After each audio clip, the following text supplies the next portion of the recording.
What's up, Palm Tree? It's your boy Chillin' Dylan, Jesus of SoundCloud, Black Tom Anderson, and your favorite rapper owes me money. August 3rd marked the 10-year anniversary of teleshopping Hhexen. I really do hope I'm saying this correctly. This is the outfit of Tommy Ventivogel, who is a Dutch instrumentalist. And what Tommy does is that he incorporates samples into these trip hop beats for the most part to make them, basically what Tommy does is that it's storytelling through samples. So what you have here on this project is a murder mystery told over beats through samples. To be honest, this is probably the most peculiar project I've reviewed this year. This came from a submission. Tommy reached out to me after he saw the review I put out for Antoine. So I was completely unfamiliar with his work, but now I'm able to tell about it. It's a 37-minute long project. Don't worry about the individual track listing. I'm having a tough time placing my finger on where is the ideal setting to listen to something like this. It's probably at night. It is not while driving, and it's probably alone by myself with undivided attention, because put it to you this way, you should treat this album like it's an audiobook so you can try your best to follow along with the storyline.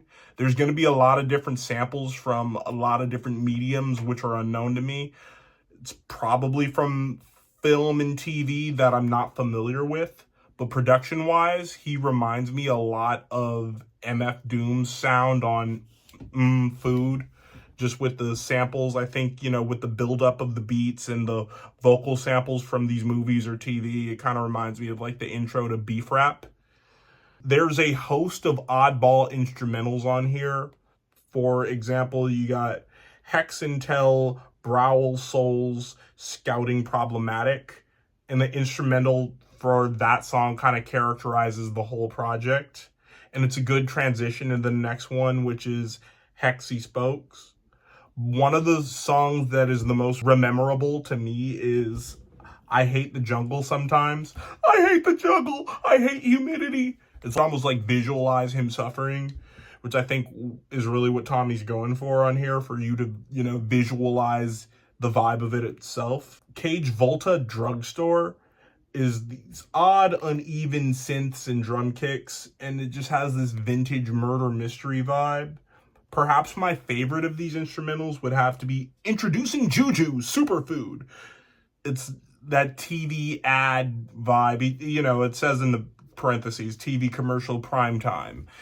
So I like the use of advertising during this program. This is interesting, but without this being a submission, I would have never found this. I think that's why, artists like teleshopping come to Palm, because I would have never been aware of this, and you would have never been aware of this. With this eerie vibe and this, abstract trip hop vibe, I think I'd actually like to introduce Tommy to my man Pink Tor. I think they would have fun picking each other's brains, just from a production standpoint, and, because they both have that abstract hip hop sound with a lot of different influences. If anybody else has checked out teleshopping Hhexen, let me know in the comments. I'm still very unsure about how to feel about this project. This is a lot more artistic and avant-garde, with avant-garde potential, I'd say, than the things I usually review. All right, make sure you like the video, subscribe, turn on your notification bell. Peace, love, Palm. Are you an unsigned or independent artist looking for a review of your music? Well, you need to holler at Palm. Send an email to prettyawesomelitmusic@outlook.com, or just message me on Instagram. You better follow Palm, Biatch.